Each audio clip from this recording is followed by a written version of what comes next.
Happy Friday! We're wrapping up our week of text structure and we've got our last one today, and it is sequencing.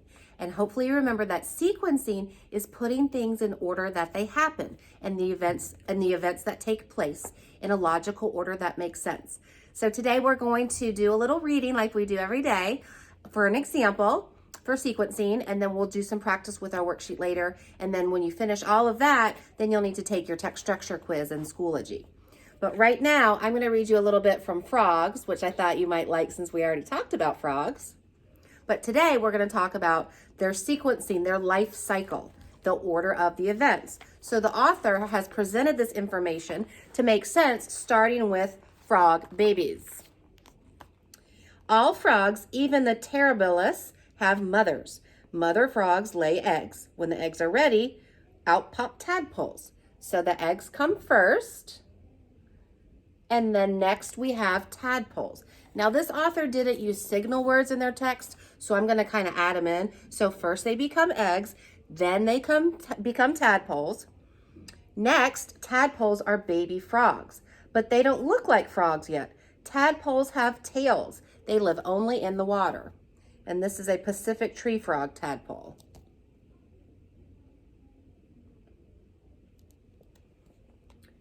Eggs, tadpoles. After that, tadpoles grow up to be frogs. It's time to hop out of the water. So this author has sequenced their life cycle with the numbers. Okay. Number 1, at first, so there's another signal word, they breathe underwater with gills. This is showing the gills. Then they grow lungs for breathing air. So number 2, then they grow lungs for breathing air. Number 3, they grow legs for hopping and swimming. This is a monkey frog. I bet he can jump really good, a monkey frog. And finally, in 3 months, they lose their tails. There's a bullfrog.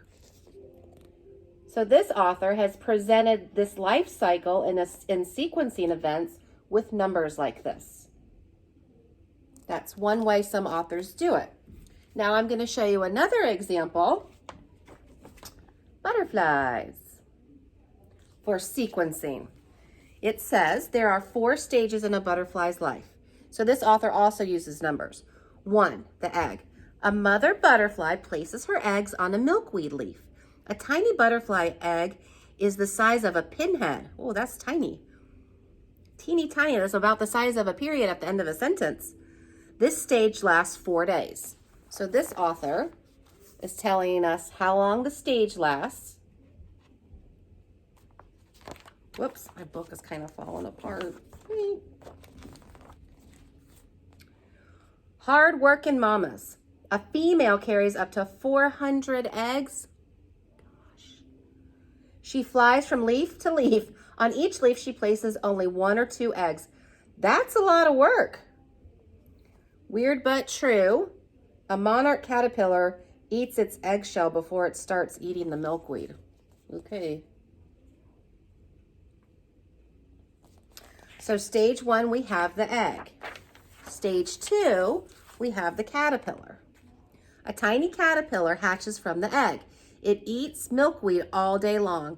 In 2 weeks, it grows from less than 1/4 inch to 2 inches long. So 1/4 inch is like this big, and 2 inches long is that big. And that says in 2 weeks. So when we have the egg, then it's telling us it's the caterpillar. And it also says in 2 weeks, so that's telling us what happens after. Now we have the chrysalis. Number 3. A caterpillar creates a hard protective coating around itself called a chrysalis. From outside, it appears that nothing is happening, but inside, the caterpillar is transforming into a butterfly. This stage lasts about 10 days. So this author is presenting the sequence of events by also telling us how long each stage is lasting.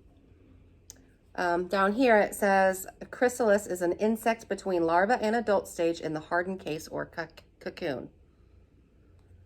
Oh boy, here's a joke. You want to hear it? What does a cat sleep on? A caterpillar. Ha, ha, ha.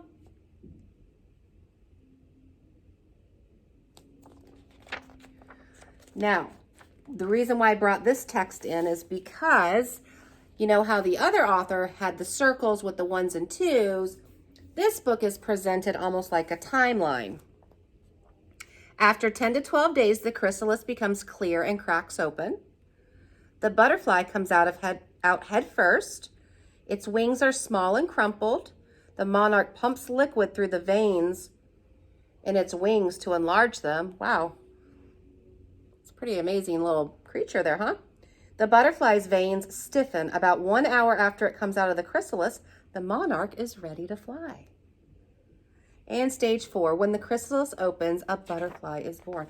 That is some really cool facts right there. So today you can research frogs or butterflies. Okay, or pumpkins. Oh, here's another joke. You want to hear it? I feel like I'm telling a Mr. Richardson joke. Why did John throw the butter out the window? I bet you can guess that one.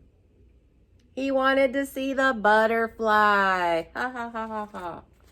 All right, so today we're talking about sequencing and how the author puts things in order and using special signal words like then, finally, next, after that. You also do it in your writing too, so you know about sequencing pretty well. Okay, so go get your paper right now, The Life Cycle of a Pumpkin. Go ahead and read it, and then after you read it, we'll get started.